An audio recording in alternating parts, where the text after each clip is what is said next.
স্বাগত বাংলা নিউজ 24 এর শীর্ষ দশে। দেশ বিদেশের আজকের গুরুত্বপূর্ণ সব খবর নিয়ে সঙ্গে আছি আমি জাহিদ হাসান।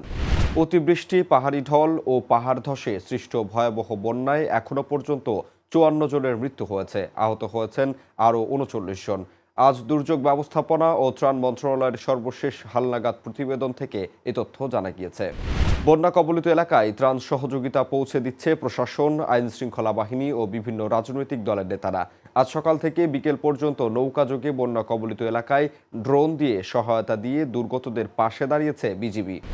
আওয়ামী লীগ আমলের অপরিকল্পিত ব্যবস্থাপনায় বন্যায় প্রাণহানি হচ্ছে বলে মন্তব্য করেছেন বিএনপির সিনিয়র যুগ্ম মহাসচিব রুহুল কবির রিজভী।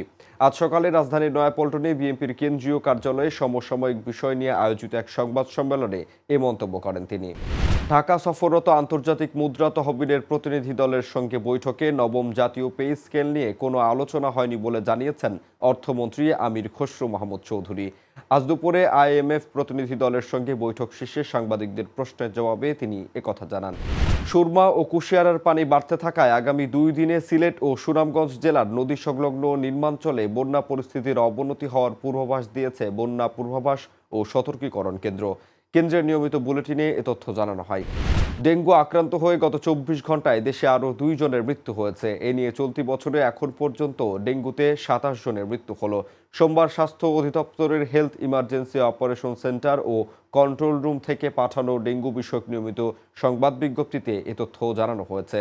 বঙ্গোপসাগরে ডুবে যাওয়া একটি মাছ ধরা ট্রলার থেকে 9 জন মৎস্যজীবীর লাশ উদ্ধার করা হয়েছে। রবিবার দুপুরে পশ্চিমবঙ্গের দক্ষিণ 24 পরগনা জেলার গোবর্ধপুর থানার পুলিশ, বন দপ্তর এবং ভারতীয় উপকূল রক্ষা বাহিনীর রক্তচড়ার কাছে একটি ডুবে যাওয়া ট্রলার শনাক্ত করে।